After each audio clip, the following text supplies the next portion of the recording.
사회적 증거의 법칙. 이제 세 번째 법칙, 사회적 증거에 대해 이야기해 보겠습니다. 여러분, 혹시 이런 경험 있으세요? 길을 걷다가 많은 사람들이 하늘을 올려다보고 있으면 자신도 모르게 따라서 올려다본 적, 레스토랑을 고를 때 사람이 많은 곳을 선택한 적, 온라인 쇼핑할 때 리뷰가 많은 제품을 고른 적. 이게 바로 사회적 증거의 법칙이에요. 다수가 하는 행동이 옳다고 믿는 인간의 본능이죠. 이 법칙은 특히 불확실한 상황에서 강력하게 작동해요. 뭐가 옳은 행동인지 모를 때 우리는 다른 사람들의 행동을 보고 판단하거든요. 문제는 이게 때로는 우리를 집단적 착각에 빠뜨릴 수 있다는 거예요. 바텐더의 작은 속임수.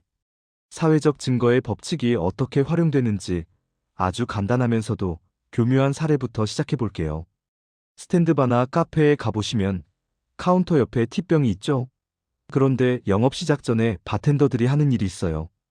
텅 빈 팁병에 미리 $1짜리 지폐 몇 장을 넣어두는 거예요. 왜 그럴까요?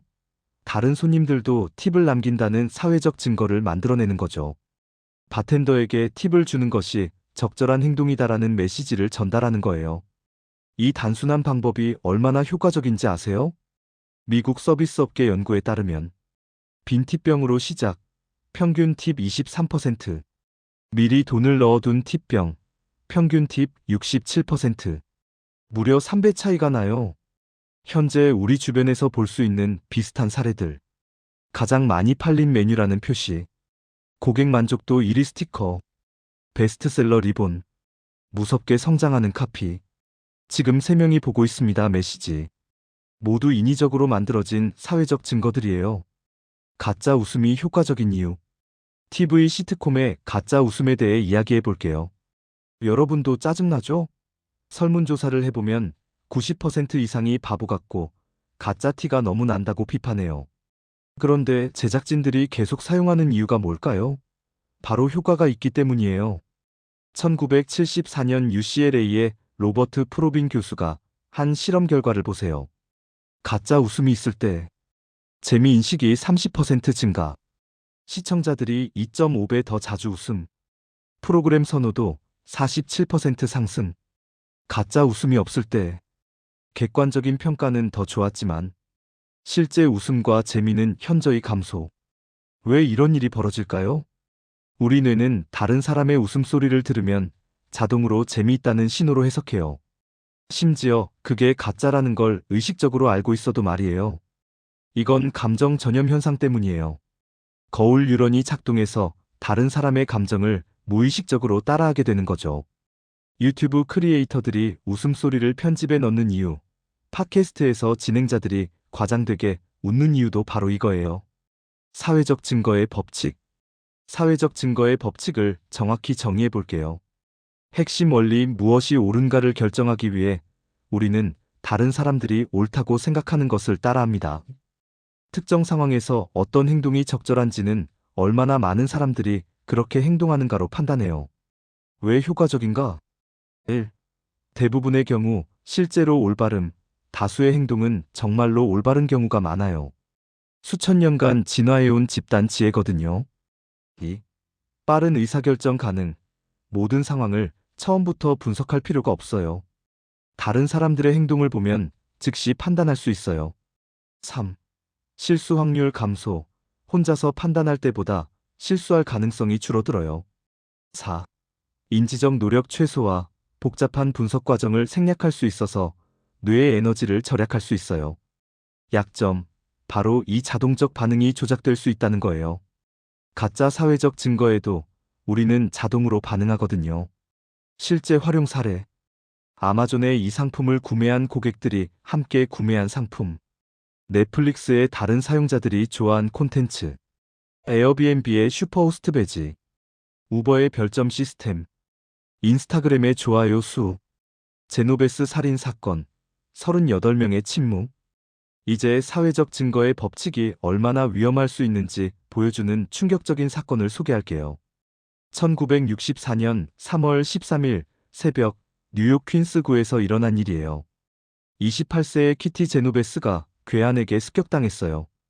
가해자는 무려 3번에 걸쳐 그녀를 칼로 찔렀어요. 첫 번째 공격부터 죽음까지 35분이나 걸렸어요. 그녀는 비명을 질렀고 도움을 요청했어요. 그런데 가장 충격적인 사실은 뭘까요? 38명의 이웃이 창문을 통해 이 장면을 목격했지만 단 한 명도 경찰에 신고하지 않았다는 거예요. 뉴욕타임스의 헤드라인은 이렇게 나갔어요. 38명이 보았지만 아무도 도와주지 않았다. 전 미국이 경악했어요. 어떻게 이럴 수가 있지? 저 사람들은 다 괴물인가? 하지만 심리학자들은 다른 설명을 했어요. 바로 방관자 효과와 다수의 무지 때문이라고요. 참고 나중에 밝혀진 바로는 실제로는 38명이 다 본 것은 아니었고 몇 명은 신고를 했지만 당시 신고 시스템에 문제가 있었어요. 하지만 이 사건은 집단 심리를 연구하는 중요한 계기가 됐어요. 다수의 무지 현상.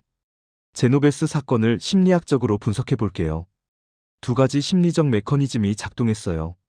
1. 책임의 분산. 목격자가 많을수록 개인의 책임감이 희석돼요. 누군가 이미 신고했겠지. 내가 아니어도 다른 사람이 하겠지라고 생각하게 되는 거죠. 다트머스 대학교의 존 달리와 비브 라타네가 실험한 결과 목격자 1명일 때 도움 요청 응답률 85%, 목격자 2명일 때 62%, 목격자 5명일 때 31%. 역설적이게도 사람이 많을수록 도움받을 확률이 낮아져요. 2. 다수의 무지, 불확실한 상황에서 모두가 다른 사람의 반응을 살펴요. 하지만 모두가 침착한 척하며 관망하고 있으면 사회적 증거에 따라 위기 상황이 아니다라고 해석하게 돼요. 다른 사람들이 별로 놀라지 않는 걸 보니 대수롭지 않은 일인가 보다. 실제로 컬럼비아 대학교의 스탠리 밀그램이 한 실험에서 연기가 새어나오는 방에 혼자 있을 때는 75%가 신고했지만 다른 사람들과 함께 있을 때는 단 10%만 신고했어요. 현재 우리 주변에서도 지하철에서 쓰러진 사람을 못 본 척하기, 직장 내 괴롭힘을 방관하기, 온라인 사이버 불링 무시하기, 환경 문제를 남의 일로 여기기, 모두 같은 심리 메커니즘이에요. 애매한 상황에서 더 강력해지는 사회적 증거. 사회적 증거의 법칙은 특히 불확실성이 높은 상황에서 강력하게 작동해요. 불확실한 상황에 길에서 듣는 소음, 옆집에서 들리는 큰 소리가 부부싸움인지 강도인지 확실하지 않을 때 우리는 다른 사람들의 반응을 봐요. 아무도 신경 쓰지 않으면 별일 아닌가 보다라고 생각해요. 쓰러진 사람, 길에 쓰러진 사람이 취객인지 환자인지 확실하지 않을 때 다른 사람들이 그냥 지나간다면 우리도 따라해요. 새로운 레스토랑 처음 가는 식당에서 메뉴를 고를 때 다른 테이블에서 뭘 먹는지 보고 결정해요. 신제품 평가, 새로운 기술이나 서비스를 평가할 때 다른 사람들의 리뷰와 평점에 크게 의존해요. MIT에 된 에리얼리 교수가 한 실험에서 똑같은 와인이라도 다른 사람들이 맛있다고 평가한 후 평균 점수 8.2점, 평가 정보 없이 평균 점수 6.1점, 다른 사람들이 별로라고 평가한 후 평균 점수 4.3점, 무려 2배 차이가 났어요. 상황이 애매모호할수록 우리는 판단을 회피하고 다른 사람들의 행동에 의존해요. 문제는 다른 사람들도 똑같이 생각한다는 거예요. 결국 아무도 정확한 판단을 하지 않는 상황이 벌어지죠. 유사성의 힘. 사회적 증거는 우리와 비슷한 사람들의 행동을 관찰할 때 가장 강력한 영향을 미쳐요. 지갑 실험. 콜롬비아 대학교. 1980년대 콜롬비아 대학교 연구진이 맨해튼 곳곳에 현금 20달러가 든 지갑을 의도적으로 떨어뜨렸어요. 지갑 안에는 첫 번째 발견자가 쓴 편지를 넣었어요. 그룹 A, 정상적인 영어로 쓴 편지. 이 지갑을 찾았는데 주인에게 돌려주고 싶어서 우체국에 맡깁니다. 그룹 B, 외국인이 쓴 듯한 어설픈 영어. This wallet I am find. I want to give back to owner. I take to post office. 결과 정상 영어 편지 비슷한 사람 70% 반환, 어설픈 영어 편지 다른 사람 33% 반환. 무려 2배 이상 차이가 났어요. 우리는 자신과 비슷한 사람의 행동을 더 신뢰하고 따라하는 경향이 있어요. 현재 마케팅에서 활용. 일반인 모델 사용하기 평범한 사람도 이렇게 변했어요. 나이대별 타겟 광고, 30대 워킹맘들이 선택한 지역별 맞춤 메시지, 부산 사람들이 가장 많이 찾는 직업별 세분화 의사들이 추천하는 선생님들이 애용하는 왜 인플루언서 마케팅이 효과적인지도 이 때문이에요. 나와 비슷한 라이프 스타일을 가진 사람의 추천이 훨씬 설득력 있게 느껴지거든요. 사회적 증거 활용 전략. 이제 사회적 증거를 어떻게 활용할 수 있는지 구체적인 전략을 알려드릴게요. 고객 후기와 리뷰. 실제 사용자들의 긍정적 경험을 강조. 구체적이고 상세한 후기가 더 효과적. 사진이나 영상이 포함된 후기 활용. 실명 인증 후기의 신뢰도 강조. 인기도 강조. 베스트셀러 표시. 가장 선택받은 메시지. 급상승 검색어 활용. SNS에서 화제 어필. 실시간 구매 조회수 표시. 유사성 활용. 타깃과 비슷한 사람들의 사례 제시. 나이, 직업, 지역, 관심사 등 세분화. 당신과 비슷한 고객들이. 메시지. 동일 그룹 내 성공 사례 강조. 전문가 추천. 권위 있는 전문가나 기관의 인증. 업계 1위, 수상 경력 등. 의사, 전문가 추천. 유명 브랜드와의 협업. 실제 성공 사례. 아마존 이 상품을 구매한 고객이 함께 본 상품.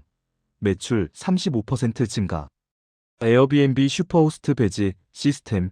예약률 40% 향상. 우버 운전자 및 승객 평점 시스템. 서비스 품질 대폭 개선. 트립어드바이저 실제 여행자 리뷰. 예약 전환율 25% 상승. 사회적 증거의 덫을 피하는 법. 이제 사회적 증거에 속지 않는 방법을 알려드릴게요. 경계해야 할 신호들. 의도적으로 만들어진 가짜 증거. 조작된 리뷰와 평점 알바 리뷰. 허위 인기도 주장 300만 돌파. 실제로는 조작. 가짜 고객 증언. 인위적으로 만든 대기줄이나 품절 상황. 과장된 인기도 주장.